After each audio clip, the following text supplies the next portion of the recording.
Buddy Scout Crafter here again. Another perfect day here in the city, and we have a few things to do outside. Whenever the weather's really nice, I try and do the outside work, and when it's freezing cold or stifling hot, I try and stay inside. But today it's just too nice not to be outside, so we're gonna hit a couple things downstairs later on. But I want to tell you, a few people were interested in that bucket I found. Well, let me show you something else that I saw on the street that I passed by.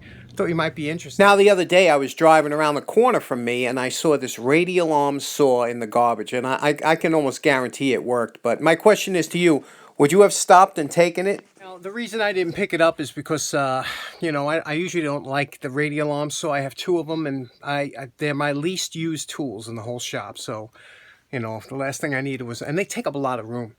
Okay, next up, I woke up this morning and I was in the mood to do, I know this sounds crazy, but one of my hobbies, hobby number 164, was I want to go fly a kite. This is the season, right before winter time, you start getting the good winds coming up, and flying a kite is a lot of fun. I don't know if you've done it in a while. If you have kids or grandkids, you're lucky because you have an excuse. But when you're a regular adult like me and you go out flying a kite, people look at you strange. But I don't care. I love it. And let me show you some of the things that I developed. Over here's my wood rack, and it's a little messy now, like they all are. But I have a ton of different wood species, and over here I have some too. Here's some nice Purple Heart, Padauk, and I think that's Osnage. I gotta look. I got them labeled. But anyway, what happens is sometimes you'll come across some wood, when I see thrown out, especially old wood from old houses and stuff like this here. Even if it's part of sometimes of a piece of furniture or something, you get straight grained, mahogany, things like that.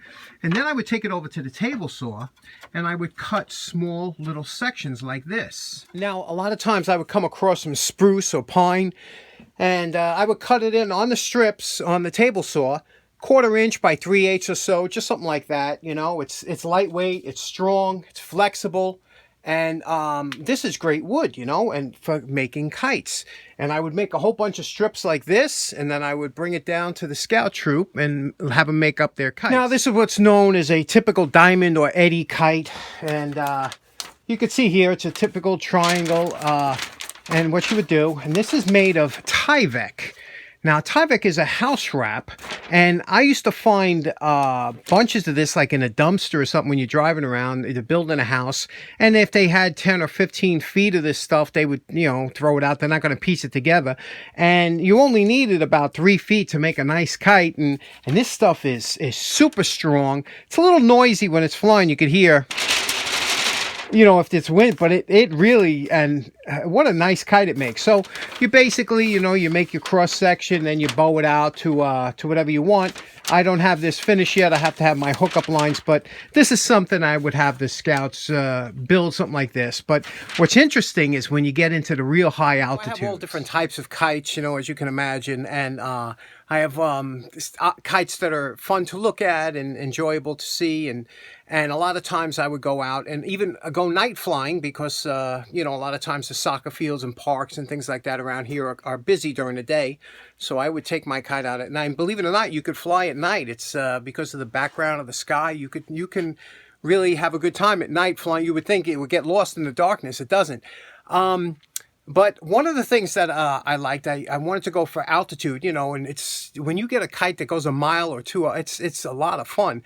But you need a big spool and a big reel to fly that. And let me show you one I made a while ago. Okay, years ago I made this straddle spool. That's my own name. Years ago, out of scrap wood, and basically what it is, it's a reel. It's a kite reel. And this would rest against your stomach more or less here, and you would hold up here. You would grip this handle here, and this is the guide line that the string would pass through, the kite line. And this is made from a piece of PVC in here that's sandwiched. That would, and then you would roll up the cord like that, and it would feed through here. And you could have it go onto the spool by moving this back and forth. It would give you a nice line of even line up on the spool so it wouldn't get bunched up. And I made on the lathe, a little handle you know, so that this spins. So when this is what it would look like. You would hold it up like this, and you would reel it in like this, or let the kite out. It's a nice design, has bearings in here and here, and just a lot of fun. I haven't gotten a chance to use it yet because I want to do this for a high altitude attempt. Okay, for today's restoration, you know, I realize we got a lot of new subscribers, and welcome to all of you. But a lot of you haven't seen why, what really sparked this channel on is, you know, we had a challenge for a utility knife, unlike the hammer challenge that's coming up soon. But we had a $1.99 utility knife, and but you don't usually see these around. These are the cast iron. This is a Stanley Defiance, and this is an early one, $12.99. It's cast iron. It's different than the aluminum ones and things like that you find.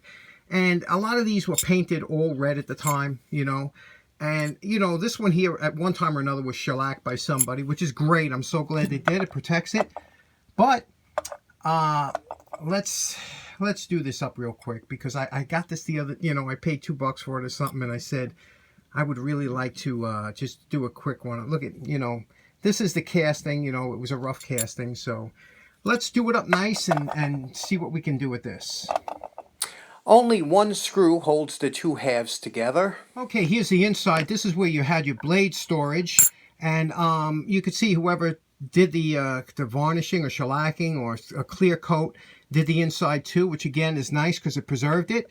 But right now we're going to take this over to the wire brush and get all this. You can see there's rust underneath that clear coat, so we're going to get it down to bare metal.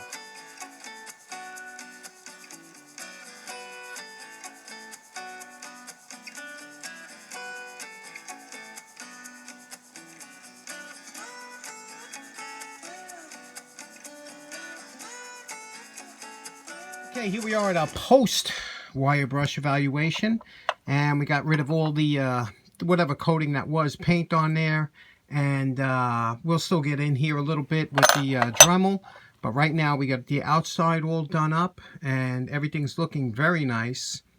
And now we're just going to see, this is the part here that's rough casting. And I'm always surprised that they didn't, you know, do something, address this from the factory. You know, all of them are like that. And that's why I guess they painted them, you know. They didn't want to go the extra step. So let's go and take it to the belt sander.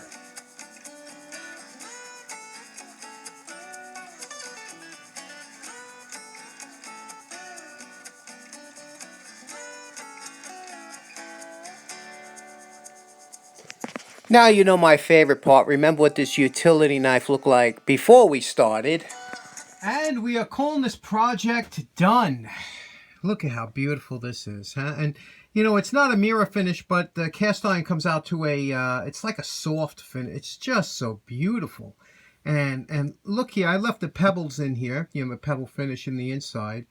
This is just the stock. And look at the back. I love when the back comes out like this, huh?